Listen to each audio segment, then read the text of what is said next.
सभी fourth grade की तैयारी करने वाले बच्चों को नमस्कार और बहुत बहुत स्वागत आपका वीआईपीएम एकेडमी के यूट्यूब चैनल पर। बेटा, फोर्थ ग्रेड की जितने भी बच्चे तैयारी कर रहे हैं, पेपर में कुछ चेंजेस किए गए हैं। अब उन चेंजेस से हमारे पेपर की कठिनाई पे क्या असर पड़ेगा? क्या पेपर सरल बनेगा या पेपर कठिन बनेगा? क्या क्या चर्चाएं होंगी वो हम इस वीडियो में आज आपके साथ डिस्कस करने वाले हैं। देखिए, अगर मैं सबसे पहले बदलाव की बात करूं तो सबसे पहला बदलाव जो किया है, सिलेबस में कोई बदलाव नहीं है। सिलेबस आपका पिछले जैसा सेम टू सेम वही है, उसमें कोई बदलाव नहीं किया गया। बदलाव हुआ है सवालों की संख्या में। अगर हम अपने सब्जेक्ट मैथमेटिक्स की बात करते हैं तो पहले अनुमानित था और बताया जा रहा था और हम तैयारी भी उसी हिसाब से कर रहे थे कि भैया गणित के तो हमारे पास टोटल 25 सवाल आएंगे, तो 25 सवाल आएंगे।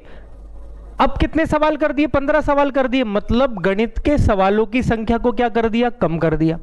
लेकिन अगर मैं आपसे ये कहूं, बड़ी सिंपल सी बात, कई सारे ऐसे एग्जाम्पल मैं आपको दे सकता हूं, लेकिन बस मैं आपको डराना नहीं चाहता कि जब जब ऐसे परिवर्तन हुए हैं तब तब जो सेक्शन कम हुआ है वही बच्चों के फेल होने का कारण बना है।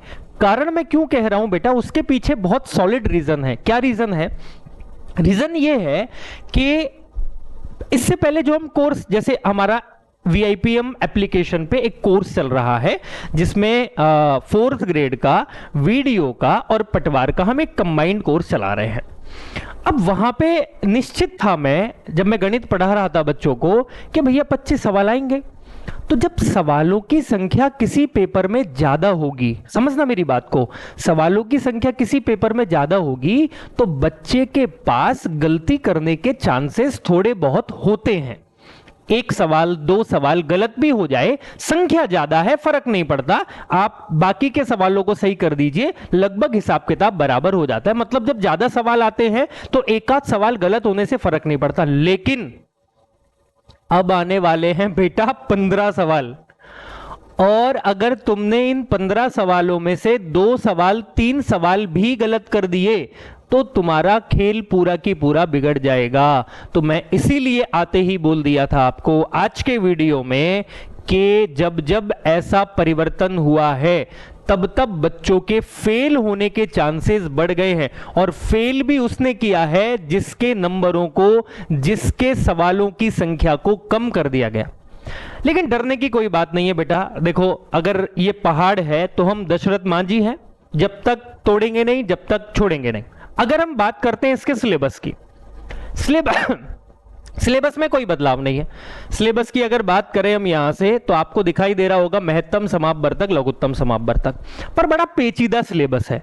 सिलेबस को आप ऐसे समझ सकते हो कि एक बच्चे ने सिलेबस बना दिया, एचसीएफ एलसीएम दे दिया तुमने, तुम नंबर सिस्टम नहीं पूछ रहे हो।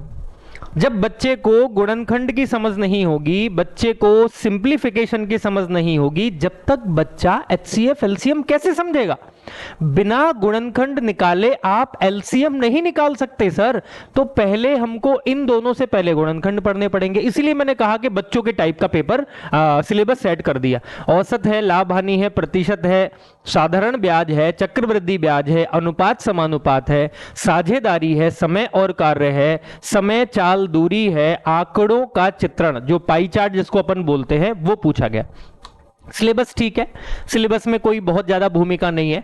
आपके लिए आसान इसलिए हो जाएगा क्योंकि यहां पे एडवांस का लेवल नहीं है। सारे के सारे जितने भी टॉपिक है ना बेटा, वो अर्थमेटिक के हैं। अर्थमेटिक को समझना आसान होता है, चाहे आप किसी भी बैकग्राउंड से हो, चाहे आप मैथ्स बैकग्राउंड के बच्चे हैं, चाहे आप नॉन टेक्निकल के, आर्ट्स के, बायो के, कॉमर्स के बच्चे हैं। मैथ्स पढ़ाना, मैथ्स समझाना वो हमारी जिम्मेदारी है कि हम आपको किस तरीके से समझाएंगे। मैं अब तक सच बता रहा हूं बच्चे, इतना निश्चिंत था कि अब तो परिवर्तन हो गया, मतलब अब तो परिवर्तन होगा नहीं, ये अंतिम परिवर्तन है, आप ये भी ध्यान रखिएगा, इसके बाद अब कोई परिवर्तन नहीं होगा। आपको अपनी तैयारी अब इसी रणनीति के हिसाब से करनी होगी जो ये लास्ट फॉर्म आपका निकल के आ चुका है। मैं इतना संतुष्ट था ना कि 25 सवाल आ रहे हैं। अब 25 सवाल आ रहे हैं तो टेंशन की कोई बात ही नहीं है, और जब टेंशन की बात नहीं है तो बच्चे के पास गलती करने के थोड़े बहुत चांसेस है। 15 सवालों में बच्चा गलती करेगा तो मरेगा, हंसेगा, अगले पेपर की तैयारी दोबारा उसको करनी पड़ेगी। तो ये गलती आपको नहीं करनी है।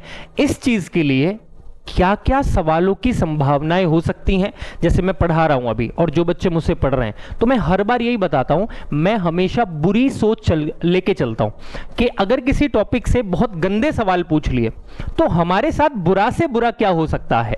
ठीक है, वही चीज सीरीज हम लोग लेके आएंगे VIPM के YouTube चैनल पर भी और एप्लीकेशन भी कि जो परिवर्तन हुए हैं, इन परिवर्तनों के सवाल किस तरीके से पूछे जा सकते हैं।